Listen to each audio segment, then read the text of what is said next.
허클베리핀의 모험. 마크 트웨인. 경고. 이 이야기에서 어떤 동기를 찾으려는 자들은 기소당할지어다. 이 이야기에서 어떤 교훈을 찾으려는 자들은 추방당할지어다. 이 이야기에서 어떤 줄거리를 찾으려는 자들은 총살당할지어다. 저자의 명령에 따라 군사령관 쥐지가 고함. 일러두기. 이 책에서 나는 많은 방언들을 사용하고 있다. 이를테면 미주리의 흑인 방언, 아주 심한 남서부 오지 방언, 파이쿠군에서 흔히 사용되는 방언, 그리고 파이크 방언에서 파생된 다양한 방언들이 그것들이다. 이런 방언들에는 미묘한 차이가 있다. 이것은 아무렇게나 또는 대충 짐작하여 지어낸 게 아니라 나 자신이 고심하여 믿을 만한 지침을 갖고 잘 아는 여러 형태의 방언을 참조하여 빚어낸 것이다. 이렇게 일러두는 이유는 이런 설명이 없다면 많은 독자들이 모든 등장인물이 서로 비슷한 말투를 사용하려다가 제 역할을 못한다고 넘겨짚을 것이기 때문이다. 마크 트웨인. 톰 소요의 모험이라는 책을 읽어본 적이 없는 분이라면 나를 모르겠지만 그건 대수로운 일이 아니야. 그 책을 지은 분은 마크 트웨인 선생님인데 대부분 진실을 말하셨지. 과장에서 쓴 대목들도 있지만 대체로 진실을 밝히셨어. 그건 아무래도 좋아. 폴리 아줌마나 과부댁, 혹시 메리라면 몰라도 난 거짓말 한두 번 안 해본 사람은 본 적이 없으니까. 톰의 이모인 폴리 아줌마, 그리고 메리와 더글러스 과부댁에 관해서는 앞서 밝힌 대로 뻥은 좀 있지만 톰 소요의 모험에 거의 사실대로 기록돼 있어. 그런데 그 책은 이렇게 끝을 맺지. 톰과 내가 강도들이 동굴에 숨겨둔 돈을 찾아내 부자가 된 거야. 한 명당 금화 $6,000를 손에 넣었으니까.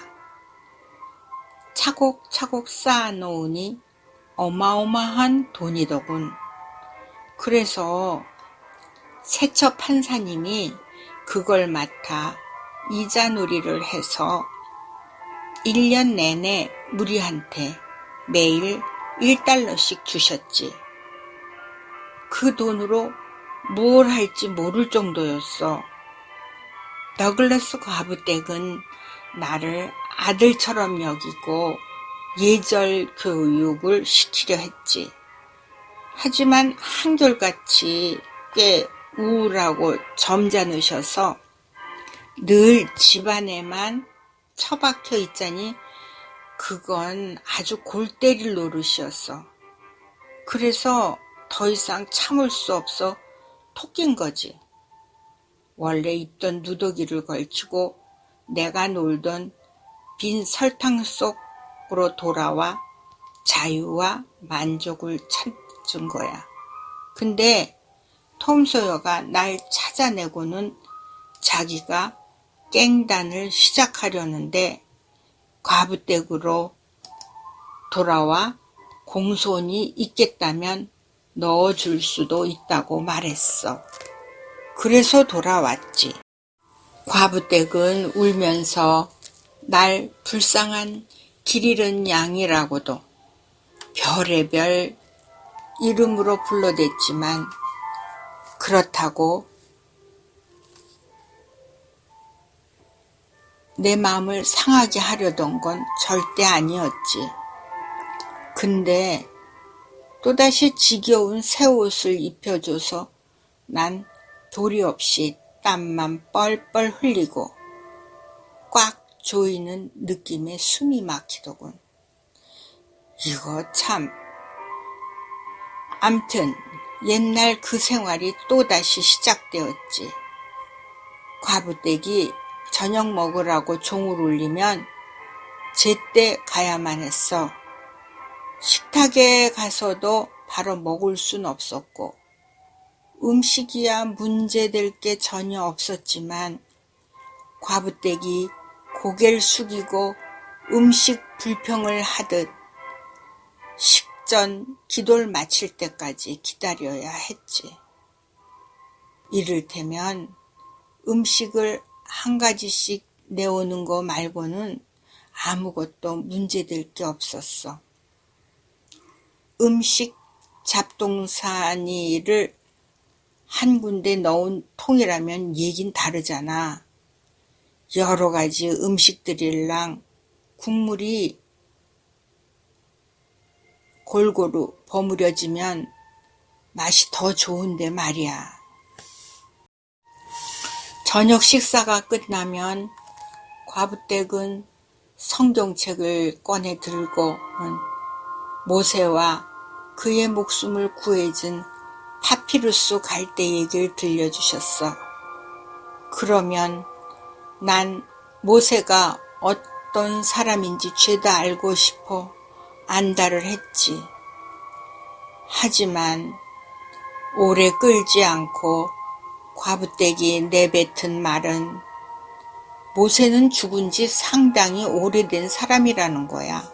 그래서 더 이상 모세 생각은 안 했지. 난 죽은 사람한텐 관심이 없으니까 말이야.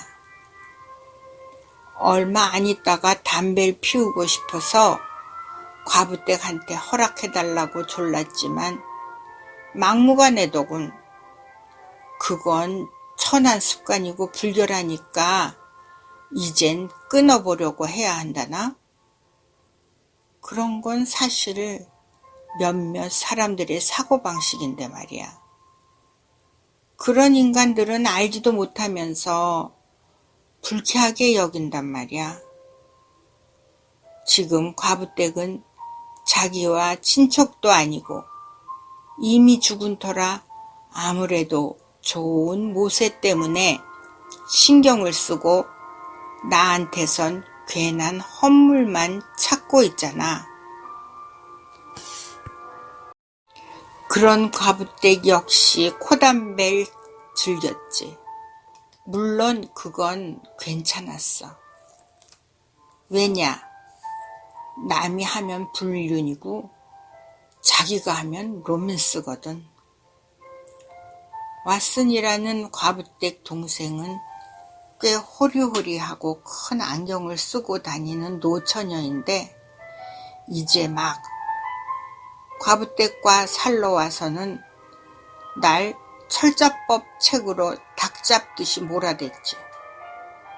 그녀가 거의 1시간 동안이나 날 달달 볶으며 공부를 시킬 때면 과부댁이 살살 하도록 말렸지. 그보다 더 오래 시키면 난 참을 수 없었을 거야. 그 1시간 동안은 죽도록 지루해서 안절부절 못했지. 왓슨 아줌마는 허클베리, 그 위에 바로 올려놓지 마라. 허클베리, 그렇게 저벅저벅 걷지 마라. 똑바로 앉아라. 하곤 말하곤 했지. 그러고는 얼마 안 있다가 허클베리, 그렇게 하품하고 기지개를 켜지 마라. 점잖게 행동하려고 노력해보는 게 어때? 라고 연이어 잔소리를 해댔어.